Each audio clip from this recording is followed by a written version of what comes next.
जय हिंद दोस्तों। जवानों के साथ सेना में खुलेआम भेदभाव आप भी जानते हैं, सब जानते हैं। आखिर जब किसी की हालत खराब है, तो मेडिकल ग्राउंड में भी किसी के साथ भेदभाव होता है तो वो दुर्भाव बन जाता है। और इसी के संदर्भ में एक बड़ी पहल है जो सोशल मीडिया के जरिए हम आप तक पहुंचा रहे हैं, और इसका इनिशिएटिव लिया है सबका सैनिक संघर्ष कमेटी ने। माननीय honourable president of India, honourable prime minister of India, honourable defence minister of India को चिट्ठी लिखी है 19 अगस्त यानी कल, और आप इस चिट्ठी को पूरा पढ़ेंगे और आपका दायित्व बनता है कि इसको आगे शेयर करें। क्योंकि आज की लड़ाई हम जंतर मंतर से लड़े या रामलीला मैदान से लड़े, लेकिन हमें सोशल मीडिया का सहयोग पूरी तरह मिलना चाहिए। जब ये चीज वायरल होती है तो वहां तक जाती है, उसका इंपैक्ट जरूर पड़ता है। छोटी सी छोटी चीज हो, आप समझ सकते हो कि सीमा हैदर को एक बहुत बड़ी सेलिब्रिटी बना दिया, मीडिया उनके दरवाजे पर लाइन लगा के बैठे। ये आज हमारी बात है, हमारे परिवार की बात है, हमारे सैनिकों की बात है, हमारे वेलफेयर की बात है, हमारे साथ भेदभाव की बात है, हमारे साथ अन्याय की बात है। और हम 6 महीने से लगातार 20 फरवरी से आप समझ सकते हो आज कितनी 21 अगस्त हो गई, 6 महीने पूरे कंप्लीट हो गए और किसी की कान पे जू तक नहीं रेंगी है।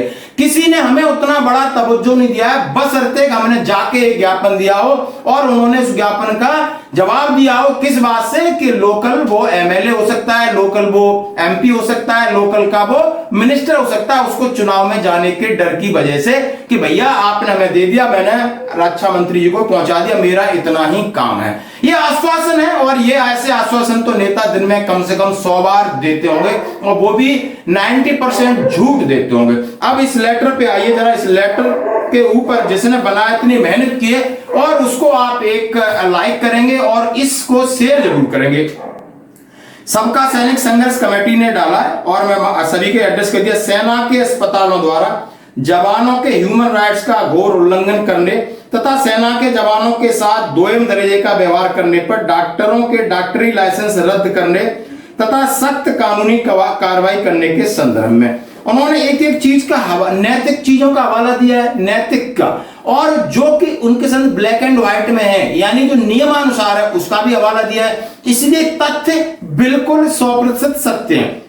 उन्होंने कहा, श्रीमान जी निवेदन है कि हमारी सबका सैनिक संघर्ष कमेटी पंजाब, हरियाणा, दिल्ली, उत्तर प्रदेश तथा मध्य प्रदेश पिछले 13 सालों से जवानों के हकों के लिए संघर्ष कर रही है, जिसके लिए हमें सैकड़ों बार हाईवे जाम करके, रेल रोको और पाकिस्तान से आने वाली सद्भावना बस रोककर प्रदर्शन, पानी की टंकियों, जिस तरीके से उन्होंने कहा है, और कहा है कि हम पिछले 20 फरवरी से लगातार 6 महीने से जंतर मंतर पर अनिश्चितकालीन धरना प्रदर्शन जो अभी चल रहा है, शायद सैकड़ों प्रदर्शन कर चुके हैं, और सेना के जवानों के साथ हो रहे अन्याय और भेदभाव के खिलाफ सैकड़ों मांग पत्र माननीय राष्ट्रपति जी, प्रधानमंत्री जी, रक्षा मंत्री जी को सौंप चुके हैं। श्रीमान जी, आज हमारा ध्यान मिलिट्री हॉस्पिटल तथा ex serviceman contributory health scheme ECHS में जवानों के साथ ह्यूमन राइट्स का वो लूंगा। ह्यूमन राइट्स का आप समझ सकते हो, जैसा कि कहा कि श्रीमान जी सबसे पहले MBBS डॉक्टर को बनते समय दिलाई जाने वाली सौगंध पढ़े, यानी उन्होंने कम से कम 10 सौगंध पढ़ी है, और सारी सौगंध आपको इंग्लिश में, I solemnly pledge myself concern my life a service of humanity, मैं मानवता की सेवा करूंगा, मानवता के तहत किसी भी मरीज में भेदभाव नहीं करूंगा, मरीज हमारा भगवान है, जैसे महात्मा गांधी का कोटेशन लगा रहता है। मतलब वहां पर हम ये नहीं देखेंगे कि कौन बड़ा है कौन छोटा है, ये तो मुझे भगवान है, जैसे कि ईश्वर सबके साथ समान न्याय करता है उनके कर्मों के हिसाब से, उसी तरह डॉक्टर के सामने जो भी मरीज है तो उसकी कितनी अवस्था, हालत कैसी है, उसके हिसाब से उसको ट्रीटमेंट मिलना चाहिए था। ये सारे उन्होंने आज कोड किए, और फिर क्या लिखा है, और ये जबरदस्त है।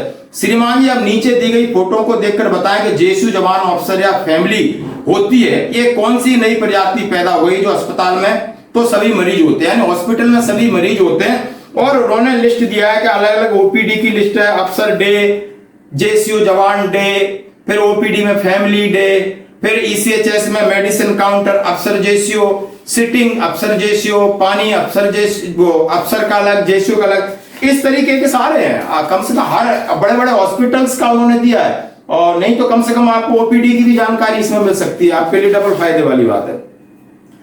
श्रीमान जी, हमने नीचे फोटो में स्पष्ट करके सबूत दे दिए हैं कि अब की बारी आप क्या एक्शन लेते हैं। श्रीमान जी, मिलिट्री अस्पतालों में जवानों के साथ भेदभाव करके सेना में डॉक्टरों ने नए पेशे तथा देश के संविधान के साथ खिलवाड़ किया है, जो सख्त दंडनीय अपराध है। श्रीमान जी, डॉक्टर को भगवान का दर्जा दिया गया है, लेकिन क्या भगवान ऐसे होते हैं जो रैंक देखकर इलाज करें? अफसर्स को जवानों से बदबू आती है क्या, इसीलिए इन्हें अपने से अलग करके वीवीआईपी टाइप ओपीडी चाहिए डॉक्टरों को दिखाने के लिए? क्या यह देश के सैनिक जो सैनिक हैं जवानों का अपमान नहीं है? श्रीमान जी, आज केंद्र तथा केंद्रीय स्वास्थ्य मंत्रालय कुंभकर्ण की नींव सोया हुआ है, लेकिन जब कल को सिविल में प्राइवेट अस्पतालों में अमीरों के लिए अलग और गरीबों के लिए अलग ओपीडी के दिन निर्धारित कर दिए जाएंगे, तब केंद्र सरकार से देश का मीडिया जमीन आसमान एक कर देगा। यह भारत के संविधान के खिलाफ है, लेकिन आज केंद्र सरकार स्वास्थ्य मंत्रालय को कुछ गलत नजर नहीं आ रहा है। क्या अफसर्स के लिए अलग और जवानों के लिए अलग ओपीडी दिन संविधान के नियम के अनुरूप है या खिलाफ है? इसके लिए स्पष्टीकरण दें। श्रीमान जी, सेना के डॉक्टरों द्वारा ऐसा करके पूरे देश के डॉक्टरों तथा डॉक्टरी पेशे पर सवाल खड़े कर दिए गए। श्रीमान जी, सेना के सभी अस्पतालों में अफसर्स के लिए अलग अफसर वार्ड तथा जवानों के लिए अलग वार्ड बनाई जाती है। यह अलग अलग इलाज किया जाता है और अस्पतालों में भी जवानों का खाना अलग, अफसर्स का खाना अलग बनता है। क्या जवानों के ह्यूमन राइट का उल्लंघन नहीं है? क्या यह भेदभाव नहीं है? श्रीमान जी, हमारी मांग है कि इंक्वायरी करके जिस भी मिलिट्री हॉस्पिटल में इसी चीज में भेदभाव किया जाता है, डॉक्टरों का लाइसेंस तुरंत रद्द किया जाए और उन नौकरी से निष्कासित किया जाए। श्रीमान जी, हमें पूरी उम्मीद है कि मामले में गंभीरता को देखते हुए तत्काल प्रभाव से इसको लागू करेंगे और नीचे सभी उनका जो संगठन के पदाधिकारी हैं उनके साइन है, आपके बहुत धन्यवादी रहेंगे। और उन्होंने ओपीडी की लिस्ट बेस हॉस्पिटल की आप देख सकते हो, ओपीडी की लिस्ट चंडी मंदिर की है, इसके अंदर देख सकते हो, और ट्यूजडे जेशुआर आप इस तरह कमांड हॉस्पिटलों की देख सकते हो। ये सारी चीज आपके लिए है, आपके हितों के लिए, मान सम्मान के लिए। सबसे बड़ी चीज होती है सेल्फ रेस्पेक्ट। आज की दुनिया में कोई भूखा नहीं मर रहा, सबके पास गाड़ी है, घोड़ा है, सब बड़े आराम से रह रहे, फ्लैट है, चाहे जवान है, चाहे जेसी हो, चाहे अधिकारी, कोई फर्क नहीं। यूरोपियन कंट्री की स्टाइल में सबके पास सब कुछ है, लेकिन जहां मान सम्मान को आघात पहुंचता है तो हमें सिस्टम के प्रति शायद हमारे अंदर एक अजीब सा क्वेश्चन आता है। और वो क्वेश्चन, वो सवाल, यानी वो लाखों करोड़ों जो सैनिक हैं, भूतपूर्व सैनिक, उनका सवाल उठाया है ये सबका सैनिक संघर्ष कमेटी ने। मैं उन्हें धन्यवाद देता हूं। और अब आपका काम है, आप ये दुआ जा नहीं सकते, आ नहीं सकते तो इसको स्किप मत करिए, इसको पूरा देखिए और शेयर करिए, सिविल में भी जाए, ट्विटर पर ट्वीट करिए, हमारे रक्षा मंत्री जी को करिए, सीएम को करिए, जिसको भी कर सकते हो, बुद्धिजीवी लोगों को करिए, मीडिया में करिए, कम से कम हमारी बातों को कोई तवज्जो तो दे। धन्यवाद दोस्तों।